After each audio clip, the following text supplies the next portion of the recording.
नमस्ते सेवान्ने सम्पूर्ण मेरो मित्रगणहरूमा आज चाहिँ घुम्दै फिर्दै म तपाईँलाई एउटा कुरो देखाउन मन परिरहेको थियो कि निकै पहिल्यैदेखि मन परेको थियो तर आज देखाउँछु।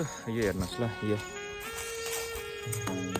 यो चाहिँ के हो भन्दाखेरि चाहिँ यो चाहिँ पानीको पाइप हो। यो पानी चाहिँ सिधै जान्छ तपाईँको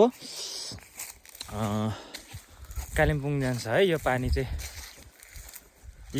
चाहिँ कहाँबाट आएको हो भन्दाखेरि यो चाहिँ पुरा नौराको जङ्गल हो, फरेस्ट है। अन्त यहाँदेखि पनि अझै 3 घन्टा जस्तो हिँडेर जानुपर्छ यो पानी भएको जग्गामा चाहिँ।